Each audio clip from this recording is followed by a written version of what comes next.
Assalamualaikum warahmatullahi wabarakatuh. Hello Hello everyone. everyone! So, in this video today we will learn and analyze a poem entitled The Tiger. But before that, let us introduce ourselves. First, my name is Anis Marcella. My name is Intan Faiz Akila. And my name is Muhammad Fayaz Destara. So, before we start, let me recite the poem first.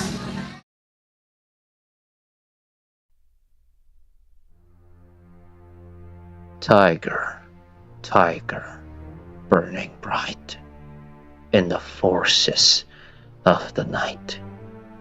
What immortal hand or eye could frame thy fearful symmetry? In what distant deeps or skies burnt the fire of thine eyes? On what wings dare he aspire? What the hand dare seize the fire? And what shoulder and what art could twist the sinews of thy heart? And when thy heart begin to beat, what dread hand and what dread feet? What the hammer, what the chain? In what furnace was thy brain? What the anvil, what dread grabs? There its deadly terrors claps. When the stars threw down their spears and watered heaven with their tears, did he smile his work to see? Did he who made the lamb make thee? Tiger, tiger, burning bright in the forests of the night. What immortal hand or eye dare frame thy fearful symmetry?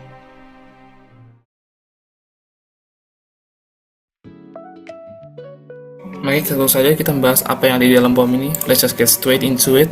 What's inside this poem? Jadi poem ini dibuat oleh William Blake pada tahun 1794 yang dimana itu namanya adalah era romantis. Nah, poem ini itu adalah bagian dari koleksi poem, yaitu beberapa poem yang dimana namanya adalah Songs of Experience. So this poem was made by a man named William Blake in 1794, which was called as the Romantic Era. And apparently this poem, The Tiger, is a part of a collection called Songs of Experience. Jadi pada era romantis ini, fokus pada para penulis itu lebih ke imajinasi dan emosi ya, untuk membangkitkan perasaan pada orang. So the main focus in this, the poets within this era was actually to bring imaginations and human emotions to life, to awaken. Contohnya seperti pada kata ini, what immortal hand or eye. Jadi dia seperti memberi kita rasa kagum. Kenapa? Karena ini membahas tentang sang pencipta, tangan atau mata sang pencipta gitu. So, for example, here you can see the first line, what immortal hand or eye. So, this is talking about God or the Creator, and this gives us a sense of awe. Nah, pada zaman ini juga para penyair atau puitis, mereka juga sebetulnya mereka itu sering membuat poem-poem yang dia tuh ada membahas tentang kekuatan alam gitu. Fungsi untuk membangkitkan kekaguman atau bahkan rasa teror gitu. So within this era or time period, the poets are often trying to make poems that can give us a sense of awe and maybe even terror. Contohnya seperti ini, thine eyes, burn the fire of thine eyes. Di sini dia bilang bahwa membakar api matamu. Nah, di sini dia membahas tentang harimau yang dimana matanya itu membakar seperti api, jadi menakutkan gitu, sense of terror, menakutkan. So we can see here, burn the fire of thine eyes. So this is talking about the tiger, and the tiger apparently have a burning eyes, which is of course it's scary to think about. Contoh selanjutnya juga ada sini kedalaman atau langit. Ini memberikan seperti kekaguman kepada kita karena perbedaan yang sangat jauh antara dua tempat ini. So, as another example here, deeps or skies. This gives us a sense, a feeling of awe because of how far these two places are, the depths of the ocean and the skies high above. Beberapa kata dalam poem ini tuh ada yang diulang-ulang ya, untuk lebih fokus ke penekanan. some words within this poem are actually repeated to give us a more focus on those words. Contohnya seperti tiger. Ini diulang supaya kita tahu bahwa poem ini membahas tentang tiger, dan selanjutnya what dread, hand or feet. Nah, di sini dia membahas tentang harimau, tangan dan kaki harimau gitu. Jadi membahas lagi fokusnya pada harimau. As we can see here in example, tiger. This is repeated because the poets want us to think about the tiger. And then the next example is what dread hand, what dread feet. So this is also talking about the tiger, but it's about its hand or feet. So the main focus is still the tiger. Jadi ada juga beberapa kata yang menggambarkan sosok atau wujud dari hewan ini, yaitu harimau. So there are apparently some words that actually describe about this animal, the tiger. Contohnya seperti tiger burning bright.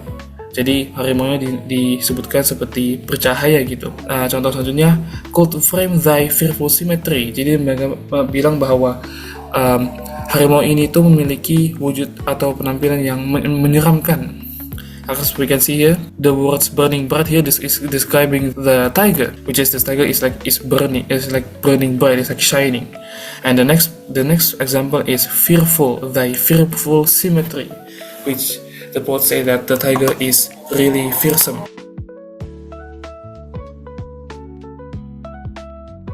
Pada poem ini ada 4 baris ya, seperti kita bisa lihat sih 1, 2, 3, 4, dan selanjutnya juga 1, 2, 3, 4. Within this poem there are 4 lines, as we can see, because we can count here 1, 2, 3, 4, 1, 2, 3, 4.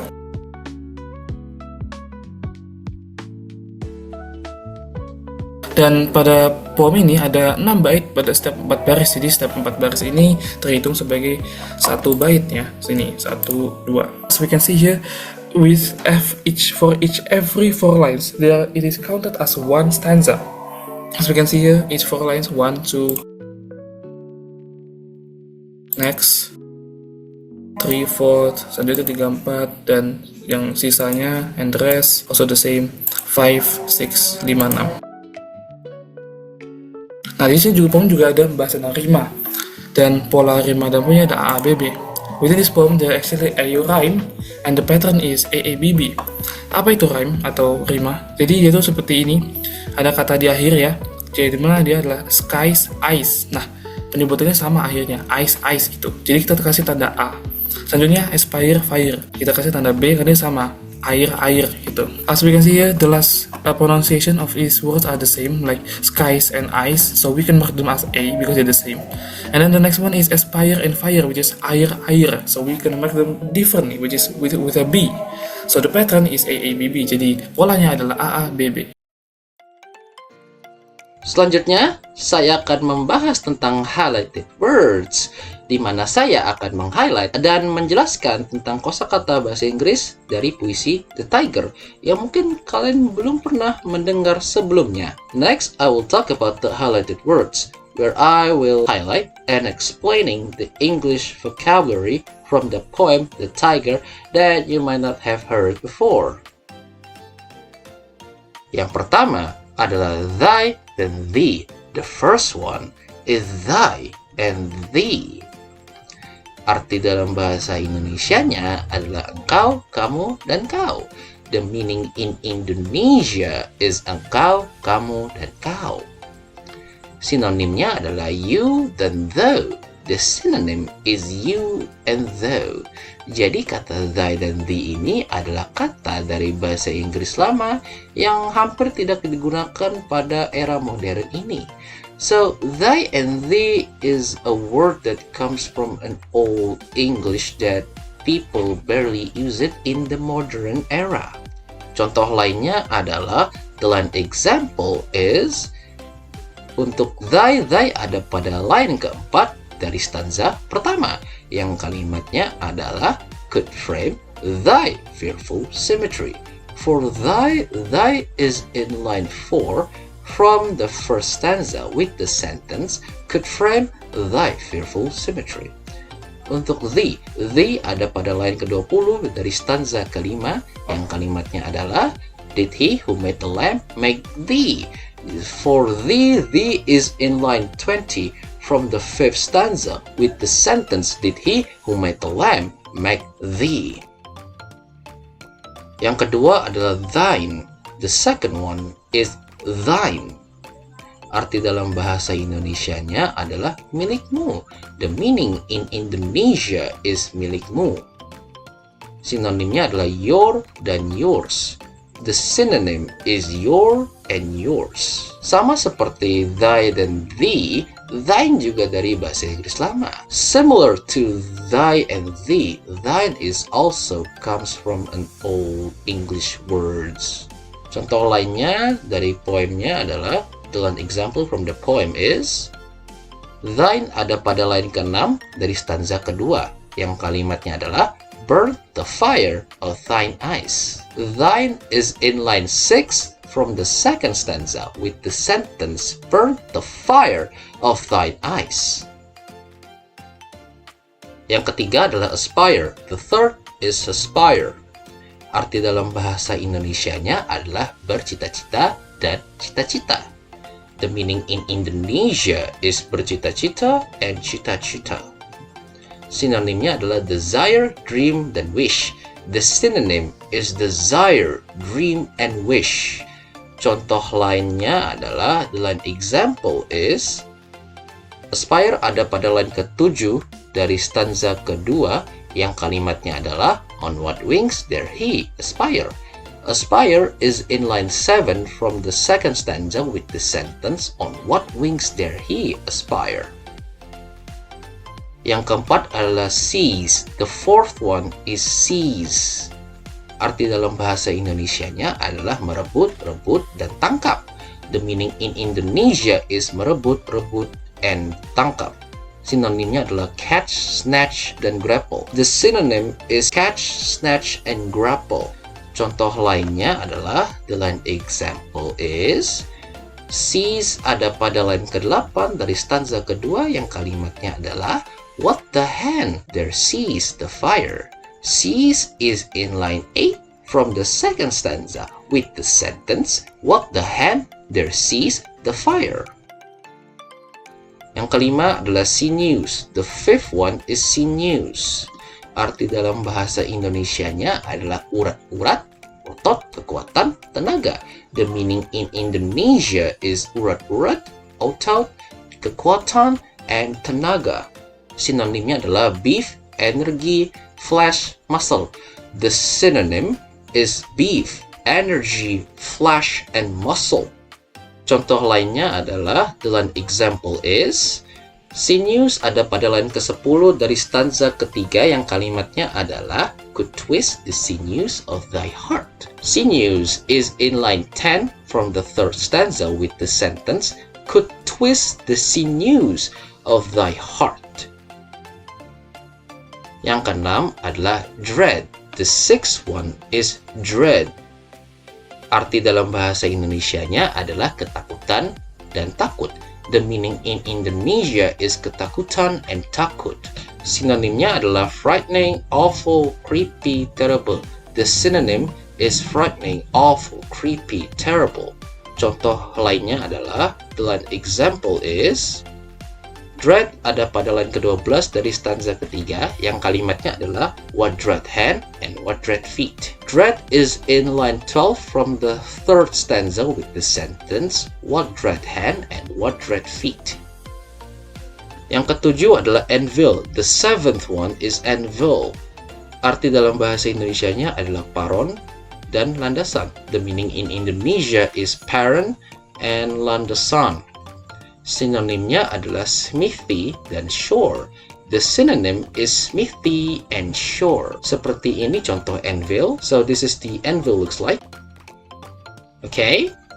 Contoh lainnya adalah, the line example is, anvil ada pada line ke-15 dari stanza keempat yang kalimatnya adalah, what the anvil, what dread grabs. Anvil is in line 15 from the fourth stanza with the sentence, what the anvil, what dread grabs. Yang ke-8 adalah grabs. The eighth one is grabs. Arti dalam bahasa Indonesianya adalah mencengkram, memahami, menggenggam. The meaning in Indonesia is mencengkram, memahami, and menggenggam.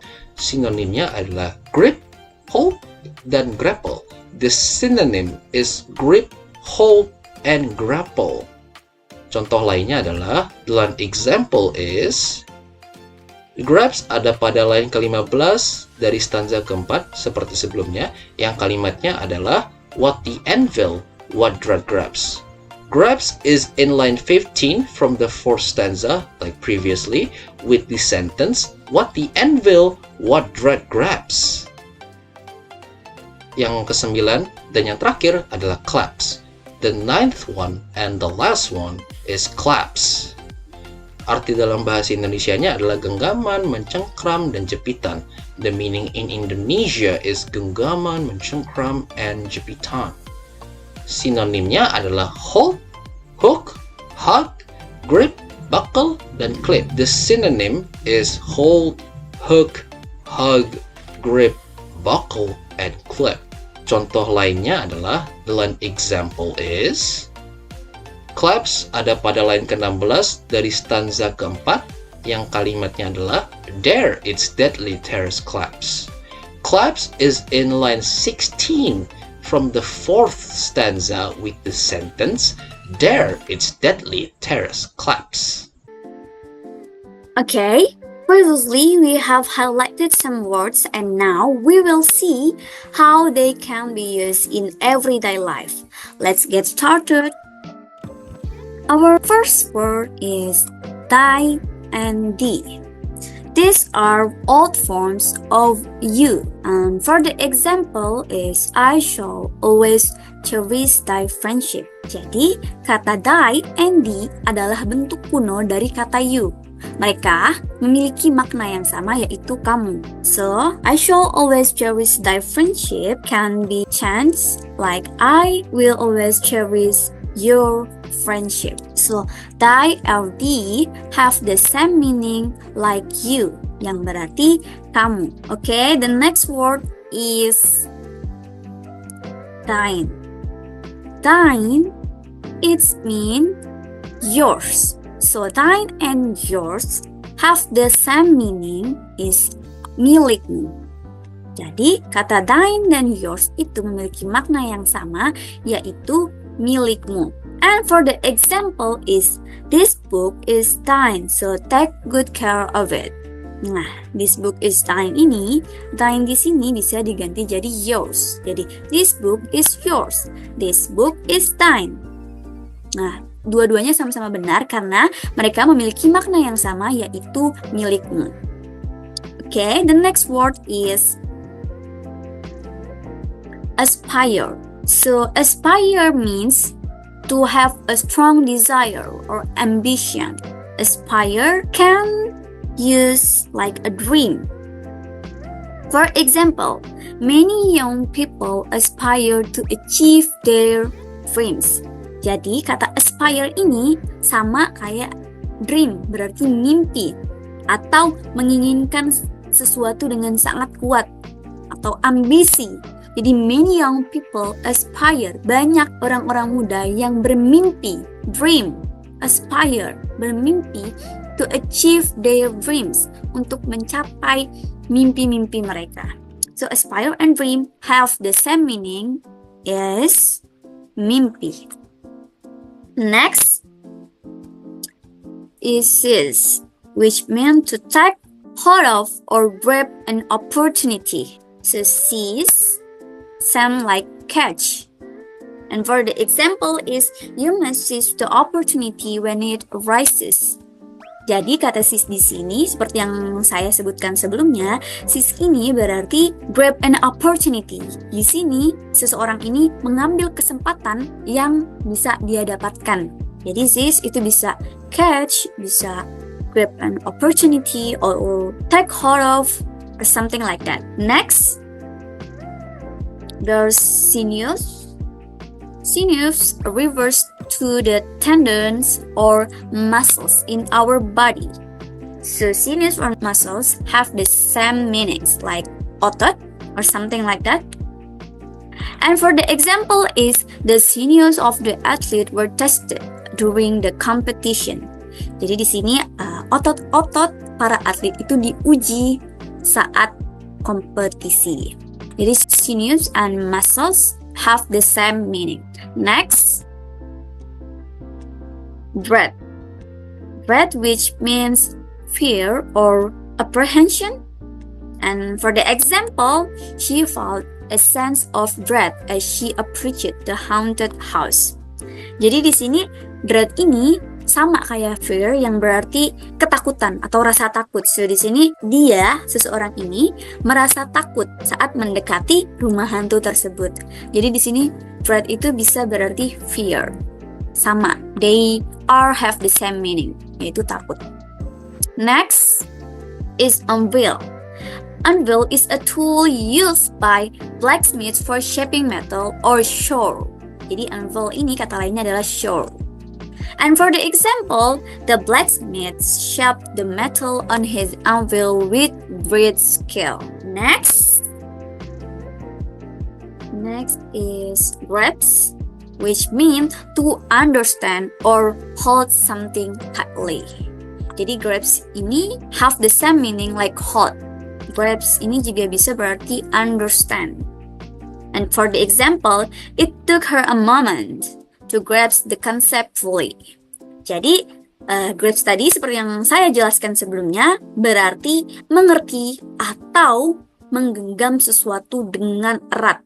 Nah, untuk di contoh ini, grasp ini berarti understand atau mengerti. So, it took her a moment to grasp the concept fully. Jadi, dia membutuhkan waktu untuk memahami konsepnya secara keseluruhan. Jadi, grasp ini bisa berarti dua, bisa berarti hold or understand. Hold tightly or understand. Okay? And for the last word is collapse, which refers to a grip or hold. Jadi collapse ini bisa berarti hold, sama kayak grasp tadi, collapse ini bisa berarti hold. And for the example is, he held her hand in a gentle clasp as they walk together. Jadi di sini collapse, hold or grip. Jadi clasp ini have the same meaning like hold or grip, yang berarti menggenggam atau mengambil sesuatu dengan erat. Okay, next I will give you assessment. And for the assessment, first I want you to write 5 sentences using some of the new words that you have just learned before. And the second one, you have to find other poems or piece of literature and highlight each word that you are unfamiliar with.